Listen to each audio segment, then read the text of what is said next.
Para conseguir um déficit orçamental de 4% do PIB para 2014, o Governo propõe um orçamento com mais cortes, sobretudo a partir da despesa, o que significa reduções nos salários, reformas e pensões da função pública. No segundo dia de debate do orçamento na especialidade, que decorreu esta sexta-feira, os partidos da oposição voltaram a rejeitar o documento e acusaram a maioria PSD-CDS de impedir qualquer tipo de diálogo quando rejeitam propostas como, por exemplo, o alargamento do subsídio social de desemprego por mais 6 meses. Quando rejeitam esta proposta para aquelas pessoas que estão desempregadas terem mais uma almofada de 6 meses num apoio social, ao mesmo tempo, com toda a tranquilidade, aprovam cortes nas pensões, cortes nos salários da função pública a partir dos 600 euros.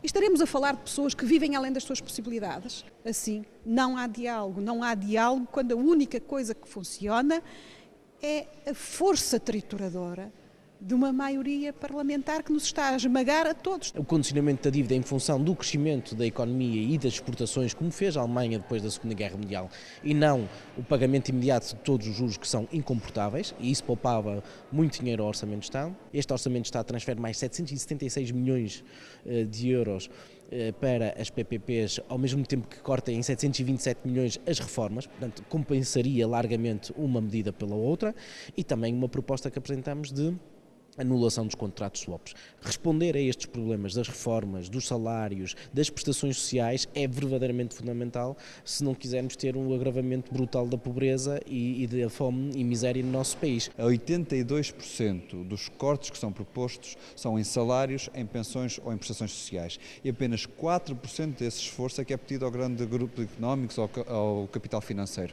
Ora, esta desproporção na distribuição dos sacrifícios demonstra que, por um lado, o Governo vai continuar a seguir a sua linha de forma ideológica e não por qualquer inevitabilidade, e que há aqueles que poderiam pagar e que de facto são aqueles que são os grandes beneficiários da situação do país, daquilo que nos trouxe até aqui, que são os grandes grupos económicos e o setor financeiro, bem, esses continuam à margem de qualquer pedido. Os partidos do Arco do Poder recordam, no entanto, que já conseguiram aumentar o limite mínimo para as reduções salariais, que passa assim dos 600 para os 675 euros brutos, e responsabilizam o Partido Socialista pela falta de consenso político. O PSD e o CDS têm aqui na Assembleia da República demonstrado disponibilidade para avaliar as propostas no caso do Partido Socialista. O Governo ainda hoje fez novamente um apelo ao consenso relativamente ao Partido Socialista. Esses apelos têm surgido, nomeadamente no que diz respeito à própria reforma do IRC, que seria importante que garantisse ao país alguma estabilidade em termos fiscais, e aí sim é incompreensível que o Partido Socialista não esteja disposto a considerar apresentar propostas que nos permitam de alguma forma negociar. Ou seja, o Partido Socialista queixa-se que o Governo é intransigente, mas a verdade é que não apresenta de facto propostas, nem aproveita a margem de manobra que o Governo tem dado para essa negociação. Na próxima terça-feira, dia 26, realiza-se a votação final do Orçamento de Estado para 2014. Ao mesmo tempo, irá decorrer um protesto em frente à escadaria da Assembleia da República, promovido pela CGTP.